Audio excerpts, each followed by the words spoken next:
Another episode of Down to 216 hosted by your boy Will here, man. How y'all doing? How y'all feeling today as we get into another interesting video topic? So, we got a trade rumor stirring up and hitting the news and hitting the media. As you guys know, former Ohio State Buckeye Terry McLaurin, he requested a trade from the Washington Commanders. Now, with him requesting that trade, it is highly speculated that the Cleveland Browns will make a call and will attempt to acquire Terry McLaurin and pick up on him. Now, with all that being said, would you guys, if you were the Cleveland Browns, trade for Terry McLaurin? Do you guys think the Browns should trade for Terry McLaurin? Where do we see? How will we rank him in the league? Let's get into it. So, first things first, speaking on Terry McLaurin, he is a consistent wide receiver. He has had over 1,000 yards in each of the last 5 seasons, despite him playing with quarterbacks that I cannot name. I think he had Jaden Daniels that was still had what? He had 1,096 yards. So he had that last season. The season before that, he had 1,002 yards. So only 80 more yards as far as the difference. But he had 13 touchdowns last season, which is his career high. If you look at the Commanders, I think the Commanders went from being pretty, regular to one of the higher scoring teams. So I think Jaden Daniels had a lot to do with that. I think Zach Ertz, he had a lot of touchdowns. So I do think Jaden Daniels had a lot to do with just the high scoring that the Washington Commanders did. So I do think if you take Terry McLaurin off that team, those touchdowns will probably go to somewhere else. And I know that sounded a little crazy, but I do think if you take him off the team, those touchdowns probably just go to somewhere else. I wouldn't necessarily consider it realistic to expect Terry McLaurin, if he was to come to the Cleveland Browns, to have 13 touchdowns, especially not for our team. So that's one. Now, he will probably have 1,000 yards. We don't have receivers with 1,000 yards. But we never had 2 receivers with 1,000 yards. The last time we had that was Jarvis and Odell. That didn't guarantee us no wins. We still went 6-10 that season. So I really don't think it's necessary for this Cleveland Browns team to make that move. Now, I've been on the board of trading and getting certain talent and bringing in guys. And, I understand we're a team that makes big swings and we get receivers. We got Amari Cooper. But Terry McLaurin is about to turn 30. I don't feel like he is necessarily past his prime. But with an injury, he could come back and kind of be cooked. Or he can be a year and a half removed from, declining. So I think it's going to be very interesting. I don't think he'll have a bad season or anything like that. I think if he was to come here or go to any team, he's still probably going to have 1,000 yards. He's still going to probably be the top 15, top 20 receiver in this league. But, he wants $30 million. Tyreek Hill gets $30 million. He's not Tyreek Hill. Terry McLaurin, for better or for worse, has not been a guy I was scared to go play, or, oh man, they gotta deal with Scary Terry. Let's go get the pop. He's been a good raw receiver, but I don't think the difference between him and Jerry Jeudy is that much different at all.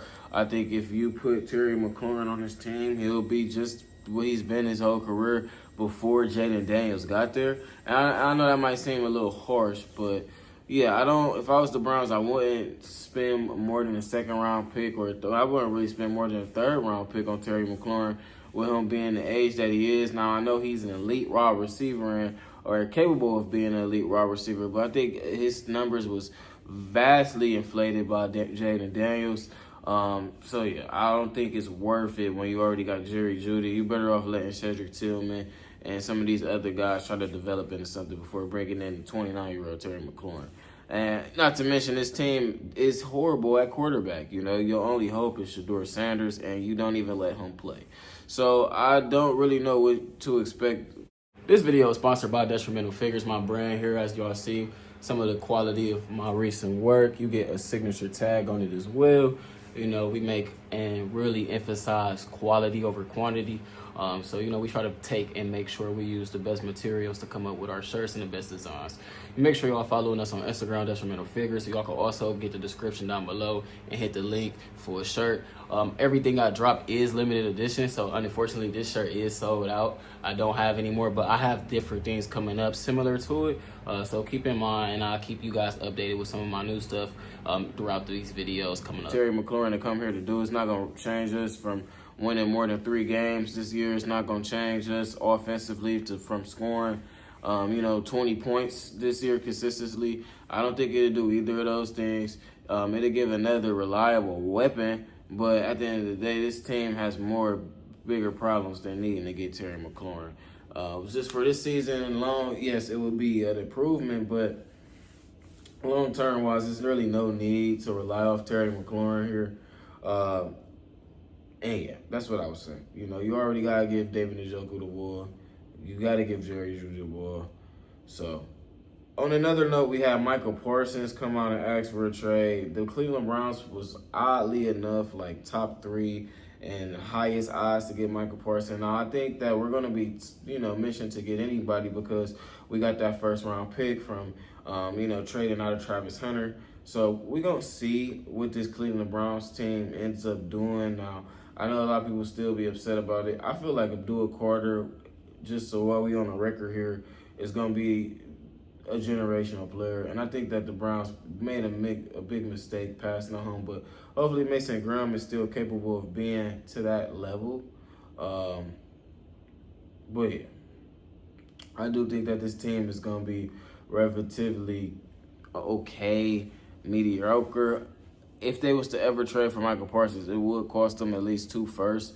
And that would be nuts, but I just don't really see the need for the Browns to trade for Micah Parsons without a quarterback. If they had Shedeur Sanders fully established and they had an extra pick, then yeah, maybe you go and get Micah Parsons and throw him back there with Myles Garrett and Mason Graham and Mike Hall, and you go head hunting. And yeah, you go head hunting and you have a great top-tier defense. But you'll have to have another wide receiver in that situation because then you're only going to have Jeudy, Njoku, Junk, and Shedeur. Shedeur is established. So, maybe that's the way to get to it. But it's too many question marks right now for this Cleveland Browns team to be, making big splashes. I think if they wanted to trade for Micah Parsons, they would have drafted Abdul Carter. That's what I'm going to say.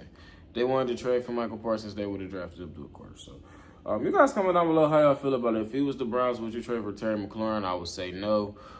Just because that I think Terry McLaurin doesn't fit this Browns window timeline. This team got too many holes, too many questions. It's not going to take this team from being the 32nd ranked offense to being, the 25th ranked offense. That's not going to be really worth losing the 2nd round pick and paying $30 million to a guy that's not better than Tyreek Hill. Or not better than, we can name 10 receivers: CeeDee Lamb, Justin Jefferson, Malik Neighbors, Jamar Chase, T. Higgins. It's a lot of guys that I don't think Terry McLaurin is better than. So, is he better than Jackson Smith and the Jigba? We don't know. Is he better than Garrett Wilson? We don't really know. So, that's just my opinion on it. And that's not too far from Jerry Jeudy to be worthy of losing a high-end draft pick. We already be losing our picks to, charges and Andrew Berry wanting to take flyers on 5'11" quarterbacks. So we going to need all the picks we can get because we obviously can't select people. So that's what I would say as far as for anything. Micah Parsons for the Cleveland Browns, I think, would be a pipe dream. I do think that Micah Parsons is a generational athlete, but if the Browns wanted to take Micah Parsons and to trade a future to get Micah Parsons, I think they would have been better off just taking Abdul Carter when they had the option and to take Abdul Carter.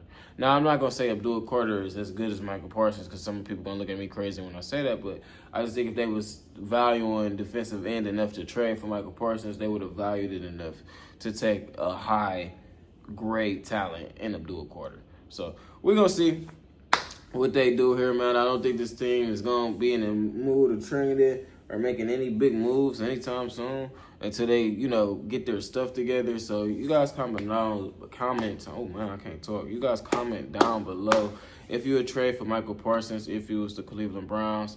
If you would trade for Terry McLaurin, Scary Terry. I know y'all will be big on y'all Ohio State guys, so it probably kills y'all for me to deliver this bad news to you. But I do think Terry does not fit this timeline yet for this Cleveland Browns team. But you guys comment down below how y'all feel about it. It's your boy Will.